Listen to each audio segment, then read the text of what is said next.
Moi, j'aime le sport. Tout grand athlète, les LeBron, tous ceux qui sortent du lot, vous savez ce qu'ils font? Ils étudient. Ils étudient qui? Ils étudient leur adversaire. Il faut comprendre, ils étudient leur adversaire. C'est-à-dire, avant un combat, ils font passer les cassettes. On regarde, on étudie. Comment il bouge, quelles sont ses réactions. On apprend tout. On fait la fiche technique. On fait la fiche technique de l'adversaire.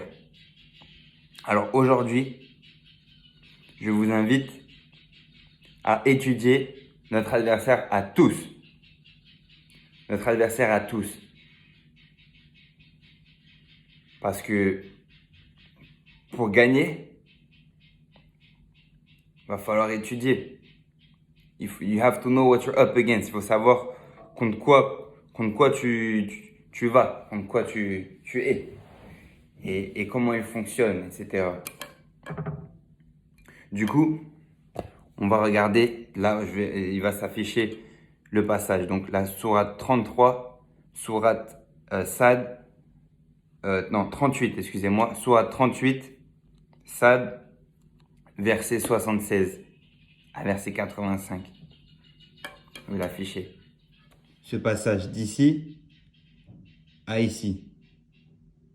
Ok, vous lisez, qu'on puisse parler ensemble. Mettez sur pause si vous avez besoin. Donc, comme vous pouvez le voir, l'orgueil a poussé à la désobéissance et a tiré la malédiction sur Satan. Et du coup, c'est ça qui est là maintenant. La différence, c'est que pour nous, le match, il est toujours en cours. L'arbitre, il n'a pas sifflé. Ça n'a pas sifflé, on est toujours en train de jouer. Et ça, c'est la chance qu'on a. La chance que j'ai de partager cette vidéo avec vous, que tu la regardes, tu la regardes pas, tu changes et tout, c'est que le match, il est toujours en train de jouer. Et on ne connaît pas l'outcome. Comme les commentateurs ils pourraient faire « Oh, que le but, non, le but Et les supporters qui suivent, qui va gagner, les parieurs, moi je dis que c'est lui. Le match, il est toujours en cours, comme ils disent, jusqu'à la 90e, même le temps additionnel, on ne sait pas ce qui peut se passer, tout peut se passer. Et nous, on a cette chance. Il y en a un que lui, il sait déjà c'est quoi l'outcome du match.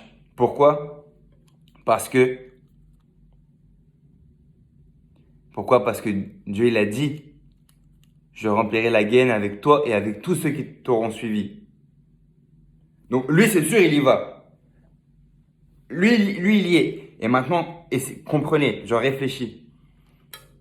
Nous, on profite, on vit encore. Le match n'est pas sifflé.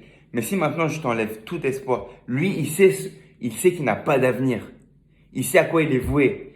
Il est voué à rien. Il est voué à quelque chose de terrible dont on ne peut même pas exprimer on ne peut même pas conceptualiser. Mais moi, je vous demande de conceptualiser le manque. Tu sais, qu'est-ce qui est pire? Le manque d'espoir. Pas d'espoir. Il n'y a pas d'espoir. Il n'y a pas de futur pour lui.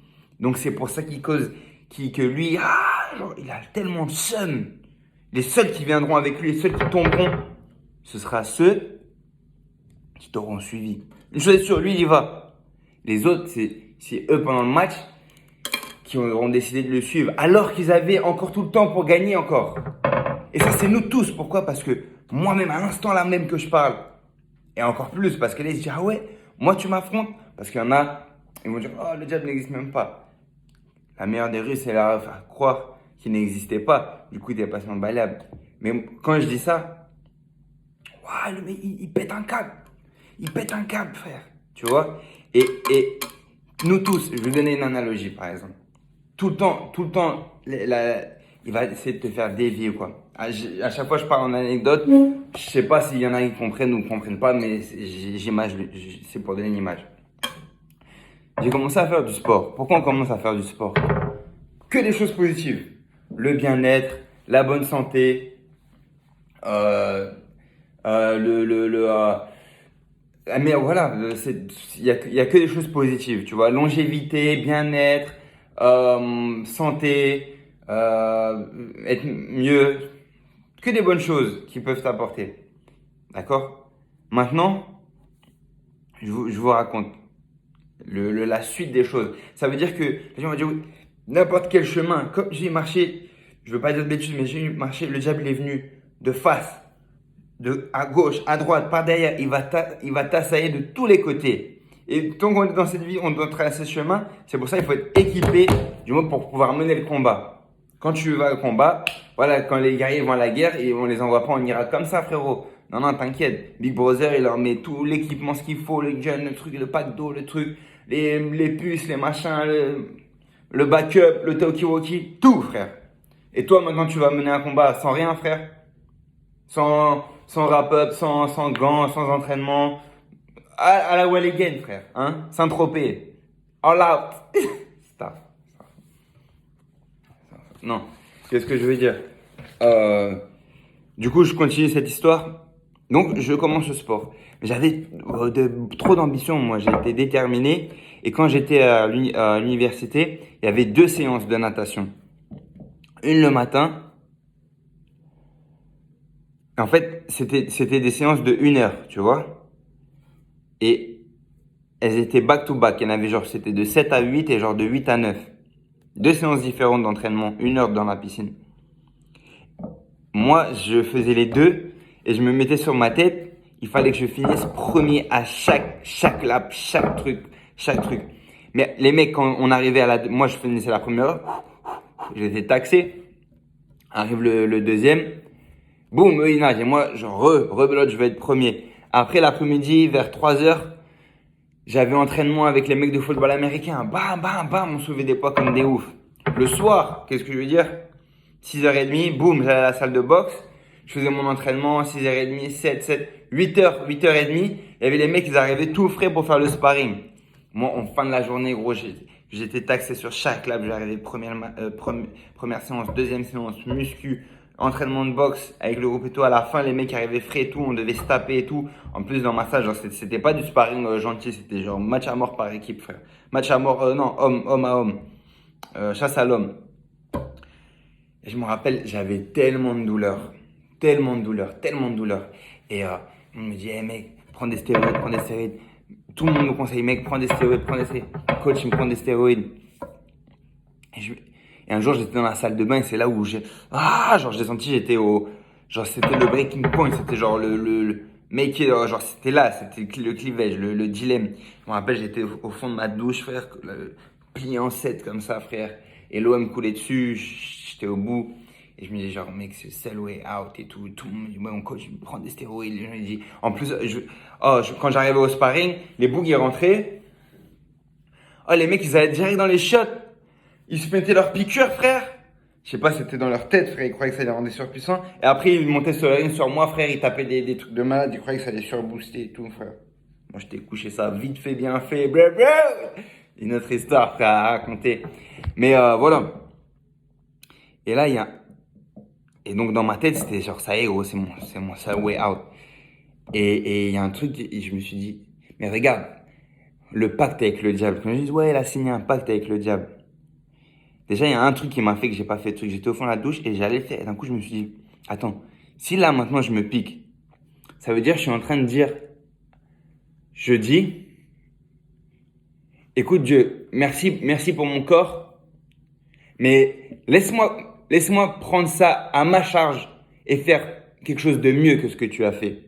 Laisse-moi faire mieux. Pourquoi? Parce que plus fort, plus vite de récupération, meilleur résultat, truc, aller au top et tout. Dieu, merci pour le corps que tu m'as donné, mais ça va, je vais faire mieux. Et c'est là que je me suis dit, wow, c'est-à-dire si je me pique avec ça, c'est ce que je suis en train de dire. Là, non, mais tu vois, regarde le diable. J'ai emprunté un chemin, tout a l'air bien dans le truc. Mais il a quand même réussi à s'immiscer, frère, rentrer dans ta tête. C'est dans ta tête. Et il n'aura aucune prise sur toi que ce que toi, tu n'acceptes. Par contre, oui, il va te mettre la pression, il va te mettre le truc et tout, mais à jamais te forcer. C'est toi, à un moment, tu vas abdiquer, tu vas accepter. Et tu vas signer ce pacte avec le diable. Pourquoi? Parce que tous, ils vont dire, ouais, mec, viens, non, c'est trop bien et tout. Mais une fois que tu arrives de l'autre côté, t'es comme lui, frère. T'es perdu. Pourquoi? Une fois que tu te piques avec la testostérone, tes levels, ils drop. Tes levels, ils tombent. Tes niakis, frère, tes testicules, elles shrink. Tu vois ce que je veux dire? Plus jamais de ta vie, tu vas pouvoir produire ce que tu produisais quand tu étais naturel. Et maintenant, toute ta vie, la plupart des mecs qui se piquent, il faut qu'ils se mettent des piqûres dans les fesses, sans compter genre tous les problèmes qu'ils peuvent avoir à se piquer. Mais toutes les semaines, tous les trucs, ou après ils vont dire oh non, mais tout, ils vont jamais vous dire, frère. Parce que c'est ça, déjà, lui va jamais dire que c'est pourri une fois que t'es de l'autre côté. Et après, toi, une fois que ta vie elle est pourrite, tellement ta vie elle est pourrite, que le seul plaisir que t'as à faire, c'est de faire tomber quelqu'un avec toi. Parce que comme on dit, la misère, elle aime pas être seule. Ok? Donc quand on dit signer un pacte avec le diable, pourquoi? Parce qu'une fois que tu crosses cette ligne, frérot, ça y est, gros, t'es dans le côté obscur de la force. Et c'est pourquoi signer un pacte? Parce que c'est à vie, frère. Et regarde ce bâtard, frère. T'as commencé le truc pour faire quelque chose de noble. Il a essayé de te trick, mec, sur ce chemin.